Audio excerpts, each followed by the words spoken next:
भुवनेश्वर में मुख्यमंत्री श्री मोहन चरण माझी और केंद्र सड़क परिवहन और राजपथ मंत्री श्री नितिन जयराम गडकरी द्वारा 84तम भारतीय सड़क कांग्रेस समावेश उद्घाटन हो जाइछि। एही अवसर में केंद्र सड़क परिवहन मंत्री ओडिशा पई 1000 कोटी टंकार केंद्रीय सड़क भित्तिभूमि पांठी घोषणा करिसेंति।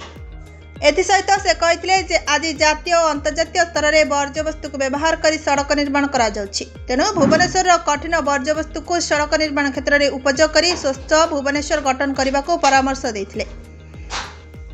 उद्घाटन अवसर में उपस्थित प्रतिनिधि मानक उद्बोधन दे केंद्र सड़क परिवहन और राजपथ मंत्री कहते जे भारतीय सड़क कांग्रेस होछि भारतीय रोड इंजीनियरिंग आत्मा।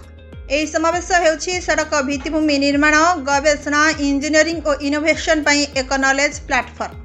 से कहिथिले यशस्वी प्रधानमंत्री नेतृत्व में सड़क निर्माण क्षेत्र में देश आज अग्रगति करिछि। यातायात समय ह्रास पाइछि।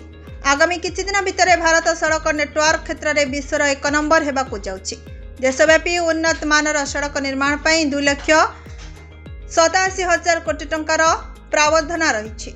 से पुणी कहते आमे टेक्नोलोजी व्यवहार करी उत्तम मानर सड़क निर्माण पई प्रयास करुछु।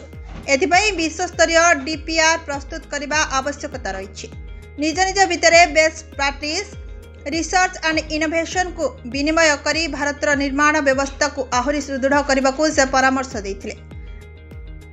आगामी दिन में आम भविष्यर इंधन हेउछि हाइड्रोजेन। एथिपई आमे देश में ग्रीन हाइड्रोजेन प्रस्तुति को गुरुत्व देउछु। सड़क निर्माण क्षेत्र में सड़क निरापत्ता प्रति ध्यान देबा पई से कहिथिले।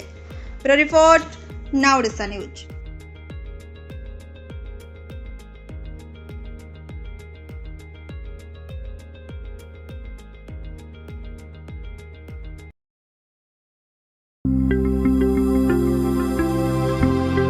लेटेस्ट न्यूज अपडेट पाई www.nowodisha.com को लॉगिन करंतु।